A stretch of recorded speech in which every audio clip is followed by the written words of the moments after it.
Salut Alain! Bonjour Tania. Comment allez-vous? Ça va bien? Oui? Oui. Magnifique magasin. Merci. Qu'est-ce que les gens lisent cet été? Un peu de tout, beaucoup de romans. Les gens se reprennent pour la pause COVID qu'on a été obligé de subir. Mais bon, les gens, on dirait que les gens ont repris la lecture.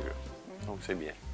C'est formidable. Et Alain, est-ce que vous avez un coup de lecture? Moi, j'ai eu le plaisir de lire cet été un livre de Michel Lébreux, La curieuse histoire du pont de Québec, aux éditions Septentrion. Un livre sur l'histoire des ponts de Québec, le premier qui s'est effondré et le deuxième. Beaucoup d'histoire, très bon, c'est pour tout le monde, il y a l'architecture, il y a beaucoup d'histoire. Le pont, c'est un pont que les gens de la région connaissent tous, le pont de Québec. Quand on le voit, c'est magnifique, il est unique au monde. Donc, c'est quelque chose à lire, puis vraiment, c'est très bon. Wow. Je pense que je l'ai vu à l'entrée du magasin. Oui. C'est ça. Okay. Alain, on est venu pour voir votre collection de bandes dessinées. Où est-ce qu'ils sont? Oui, juste dans le coin là-bas. Merci, Alain. Bienvenue.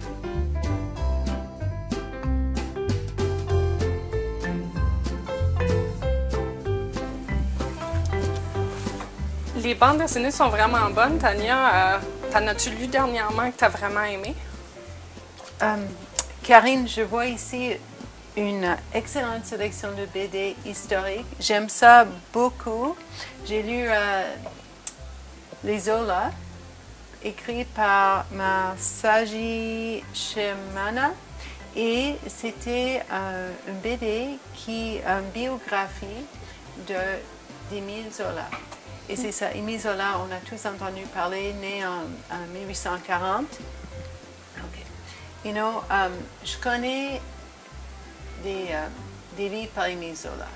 J'ai déjà lu ses critiques d'art du Salon des Arts. J'ai lu J'accuse, sa défense de Dreyfus vers la fin du 19e siècle. Mais vraiment, je ne connais rien sur le rôle que les femmes dans sa vie, sa mari qui s'appelle Alexandrine et sa maîtresse Jeanne, j'ai jamais connu le rôle qu'elles ont joué dans sa vie, comment elles ont influencé son cheminement, son carrière, mais aussi comment ces femmes-là l'ont soutenu pendant des situations financièrement difficiles, ou évidemment aussi lorsqu'il a défendu Dreyfus vers la fin de sa carrière. Les aquarelles dans ce roman m'ont transporté en France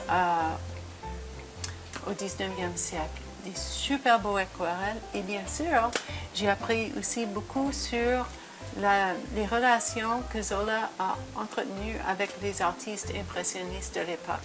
Vraiment un coup de cœur de l'été. Ça sonne intéressant, je ne savais pas qu'il y avait des maîtresses. Oui. Et Karine, toi, tu lis beaucoup de BD. Moi, c'est ma chose favorite à lire. Puis moi, j'en retourne toujours à un de mes coups de cœur favoris. Moi, c'est pas des bandes dessinées comme traditionnelles, c'est des mangas. Oui. Donc, les bandes dessinées japonaises. Puis mon coup de cœur encore de tout le temps, c'est Les Nobles Paysans de Hiromu Arakawa. Qui se passe vraiment, elle parle de son expérience sur les fermes de Hokkaido.